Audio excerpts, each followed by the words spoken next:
Good afternoon sa inyo ha. Today we celebrate kasi yesterday is the 10th anniversary of the Arbitral Award. Of course, it was a decision which really confirmed and affirmed yung position ng Philippine government and the Philippines actually protecting our Filipino fisher folk. But of course, the decision, the award is not self-executing, no? We need to fight for our rights, no? And sa atin ngayon dito sa DOJ kasama ang ibang ahensya ay pinagdiriwang natin yung 10 years na. Pero patuloy pa rin para ang diwa kasi nitong desisyon na to ay hindi lamang para sa ating henerasyon, lalo na sa mga susunod na henerasyon. Kasi napakaganda na naging posisyon dito ng gobyerno ng Pilipinas. Pinili natin na imbes na mag-away, dumulog at pakinggan ng rule of law. At lumabas nga dito na sa dulo, 'di ba? Ang pinakamatibay pa rin yung rule of law. Kung ano yung nasa batas. Sir, yung sa DOJ, sir, may particular grupo na maritime grupo na ano pong reason? Yes. Actually, we've to maintain, 'di ba?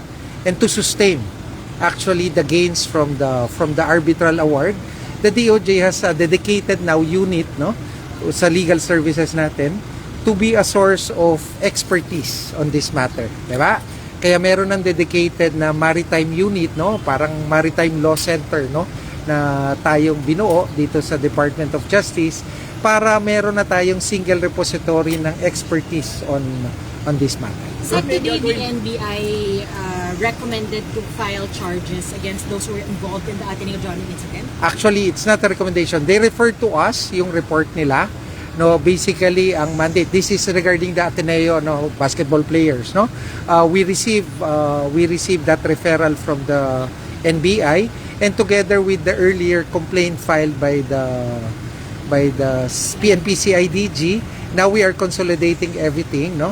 And soon we will be coming up with a decision on how to proceed on this case, no. Sir, last na lang, sir, yung pending cases po sa DOJ, katulad ng sedition case versus Vice President Sara Duterte. The last update is pending for final review sa Division Head ng Prosecutors. Now, sir, ano pong update po ngayon? I think that would still be the status, no. So we just need to wait, no. Pero, sir, as soon as we have something definite, we will let you know. Pero sir, wala naman to epekto or relation sa impeachment trial ni Vice President since ang articles of impeachment, sir, yung same ground, sir, yung killing plot na sinasabi po. Pero tingnan din natin ng maigi, no? Yung impeachment process ay ibang proseso, 'di ba? Yan ang proseso niyan ay para mapanagot ang isang impeachable officer pag merong basehan, 'di ba? At yan nga yung dinidinig ngayon ng impeachment court natin ng Senado. Sa Department of Justice, ang pananagutan ng mga kriminal ay base sa pananagutan ng kriminal na batas. At yan ay may hiwalay na paglalakbay. So, ang pag-aaral ng Department of Justice, ang ating mga panel of prosecutors para dito ay may hiwalay na biyahe, no? So, at gagawin namin ang ayon sa aming mandato. Yes, sir. Okay? Thank you.